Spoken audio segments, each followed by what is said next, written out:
नमस्कार। इस वक्त की बड़ी ब्रेकिंग खबर बिहार के दरभंगा से आ रही है। दरभंगा के हायाघाट विधानसभा के विधायक दूसरे बार विधायक बने हैं। लगातार आपको बता दें कि उनका चर्चा क्षेत्र में चल रहा था और काम भी लगातार उनका चल रहा था। और इस बीच बड़ी खबर रामचंद्र प्रसाद के लिए और सिधौली गांव के लिए, हायाघाट विधानसभा के लिए, हायाघाट विधानसभा का बेटा डॉक्टर रामचंद्र प्रसाद मंत्री बनने जा रहे हैं। लगभग 12:10 पर उन्हें शपथ ग्रहण के लिए बुलाया गया है। उन्हें कॉल आ गया है, रामचंद्र प्रसाद को कॉल आ गया है मंत्री बनने के लिए। और लगभग बताया जा रहा है कि 12:10 में शपथ ग्रहण के बाद पता चलेगा कि कौन सा विभाग या किस विभाग के मंत्री बनने जा रहे हैं। ये कहीं ना कहीं बड़ी खबर हायाघाट विधानसभा के लिए, सिधौली गांव के लिए और उनके परिवार के लिए। देख सकते हैं रामचंद्र प्रसाद का ये आवास है। इस वक्त ये गेट लगा हुआ था और कहीं ना कहीं रामचंद्र प्रसाद के परिवार के लोग यहाँ पर नहीं हैं। सारे लोग जो है पटना में हैं। राम सेवक यहाँ, उनके भाई यहाँ पर हैं। और उनसे पूछे हमने, उन्होंने सभी लोगों ने खुशी जताया है कि आखिरकार परिवार के लिए इससे बड़ा खुशी का माहौल कोई हो ही नहीं सकता है।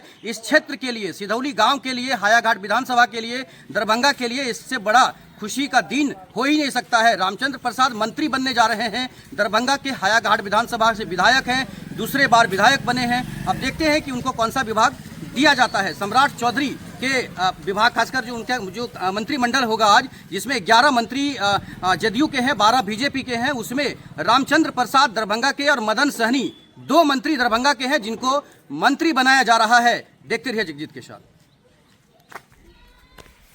प्रखंड के सिधौली के निवासी हैं रामचंद्र प्रसाद। उनके अगर पिता की बात करें तो रामचंद्र प्रसाद के पिता मझुलिया में 300 मीटर के करीब ठेकेदार ने सड़क ही छोड़ दिया है इस क्षेत्र में। उनके किराना स्टोर का लगभग लाखों परिवार ऐसे हैं जो उनके किराना स्टोर सिधौली में जहाँ पर है उनसे जुड़े हुए हैं। और सभी कहीं न कहीं एकजुट हैं, सभी में एकता लगातार कहीं न कहीं देखने के लिए मिलता है। और सभी लोगों के अंदर जो है जबरदस्त खुशी का माहौल है। रामचंद्र प्रसाद की बात करें तो ये मझले भाई में हैं और बड़े जो है राम सेवक हैं, जो सबको लेकर चलते हैं, सभी परिवार को एकजुट होकर लेकर चलते हैं। उनका भी चर्चा चारों तरफ है, राम सेवक का भी चर्चा चारों तरफ है। रामचंद्र प्रसाद की उनके नीचे की बात करें, 3rd नंबर पर जो है वो संजय शाह आते हैं। और 4थे नंबर पर डॉक्टर खासकर जो भरत कुमार हैं, वो डीएमसीएच में भी खासकर डॉक्टर भी हैं कहीं न कहीं। तो सभी लोग जो हैं वेल सेटल हैं और रामचंद्र प्रसाद के मंत्री बनने की खुशी सभी वर्ग में है, सिधौली के सभी लोगों में है। खासकर हायाघाट विधानसभा सीट की अगर बात करें तो 2026 की अगर बात करें तो रामचंद्र प्रसाद और लेफ्ट पार्टी के जो सीपीएम के जो उम्मीदवार थे